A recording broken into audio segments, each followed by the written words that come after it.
I know we love to hand out grades here. Let's start with strategy grades here.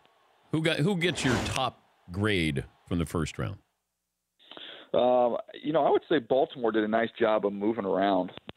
Anytime you can kind of move back and get some value, I thought, they wanted to go tight end. There was no need for them to do that at 16. So they're able to trade back, get some assets, and get Hayden Hurst, who is still the best tight end in the draft.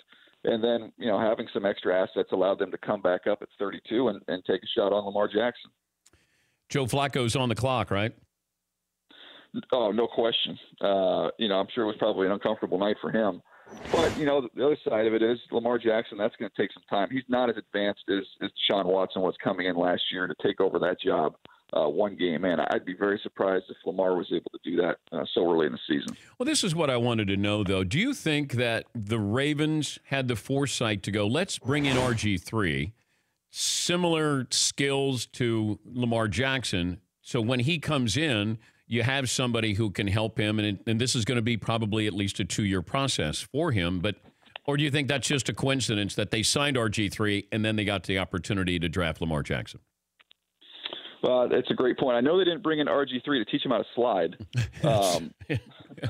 But look, I think having somebody like RG3 there, now when you make this transition, maybe it's a year from now, you have two guys that you can roll with. And I think Mike even made the point last night.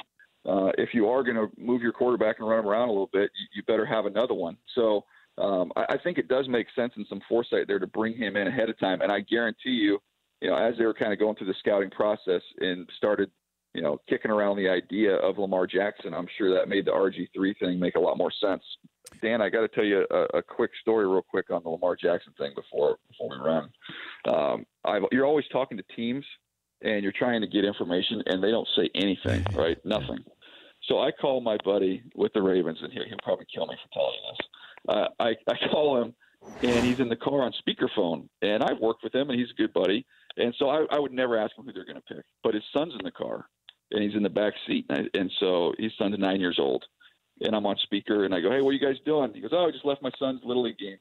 And I go, hey, buddy, how'd you do? Oh, yeah, I was 2 for 3. 2 for 3, had a good day. How's your team doing? We're won 8 games. We've only lost 1. Who's your favorite player in the draft? The Louisville quarterback? I'm like, all right, now I know. Wait, so your source is an 8-year-old or a 9-year-old? Yeah, no, he was a 9-year-old. And I told my buddy, I said, I'm going to report that a 9-year veteran source has informed me the Ravens could be interested in Lamar Jackson. A child close to me has told me that the Ravens are going to take Lamar Jackson. I love that. I think I'm rooting for him. I think it's a sneaky good pick for them, and he'll probably get maybe some situational snaps. I'm gonna guess this year, and that's an organization that needs some pizzazz. It's just I think they've maxed out with Joe Flacco, but they're gonna have him at least one more year. But that's interesting that Lamar Jackson coming back in. For more Dan Patrick Show, tune to Audience Channel 239 on DirecTV or download the Dan Patrick Show app.